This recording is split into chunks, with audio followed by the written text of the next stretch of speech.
Okay, hello again folks, it's C.Viper's location test mod. She's the penultimate character. Dan is the last one, who would have thought it? So he'll be coming up very shortly as well, just releasing them all very fast. So first off, she has the delayed wake up, 11 frames while holding heavy punch when you get knocked down. So I'm not going to bother showing it again. The red focus attack I will show, it looks like so. And it can be done by doing normal focus attack plus heavy punch or heavy kick. Okay, so either one of these, and it looks like so. Right, Viper's changes. So first one's an easy one, close standing heavy punch, 100 damage instead of 90. The next one is fast standing heavy kick. So I think that's like an anti-air that they use.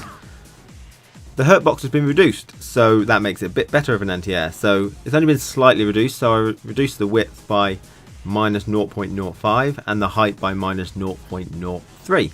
So a little bit better as an anti-air now, hopefully. Crouching medium kick, the hurt box has been increased forward.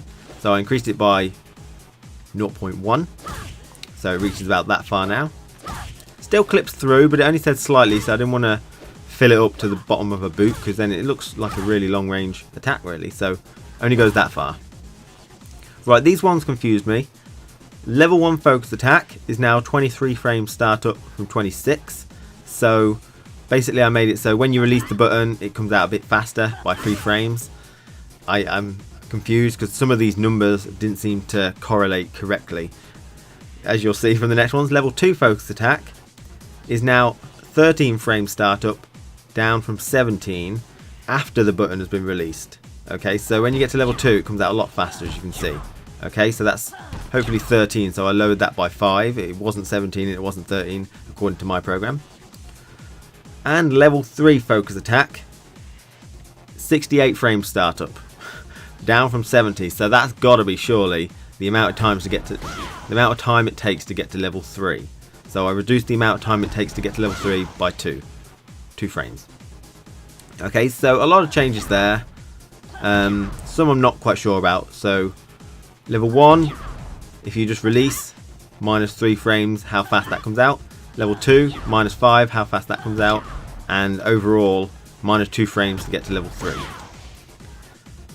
Okay, light punch thunder knuckle. So what is that? There you go.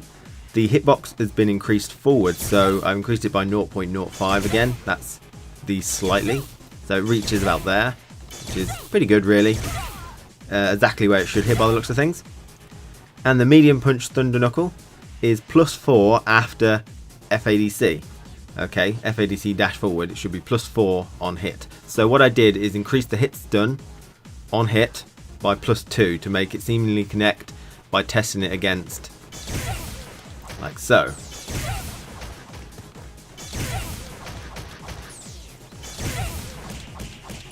Okay, because crouching light punch is 4 frames startup, so that seems to correlate correctly and it's pretty good. The next thing is heavy punch thunder knuckle. The cancel recovery is now 7 frames rather than 6. So they all seem to be the same recovery, 6 frames. So I had to create a new recovery and increase it by 1. So how do we do it? I think it's that. So that's 7 frames for heavy one now, okay? Rather than 6. The rest are still 6. Right, emergency combination, your super. The damage has been increased to 350 from 330. Now, the actual damage when I tested it was 300. So 330 could be a previous Ultra Street Fighter 4 build where they've just added 2. But anyway, it's 350 now. So I added the damage on the first 2 hits. Okay, the third hit is the same amount of damage. Okay, Ultra 1, let's show it off. It's just got a different visual. They tone down how much smoke appears, and I can't tone it down, but I can change it, so I've just created that, so it's a little bit more reasonable now. You can see her. Hopefully that's okay. I imagine it adds a bit more smoke than that really, but that should be fine. And the last change is to her burning dance, which is Ultra 2.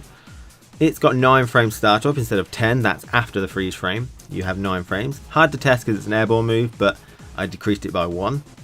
And most interestingly, it has no height restriction anymore, so you can do like a Tiger Knee cannon, EX cannon strike kind of input if you're any good, like so. Hey, first try, that's impressive. I'm on my pad, so that's quite difficult to do.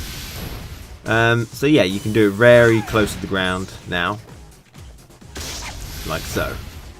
Okay, which makes it a lot more interesting, especially if you've got the power to do, you know, really fast Tiger Knee EX Cannon Strike ability. You can get a really good, maybe even combo it, I don't know.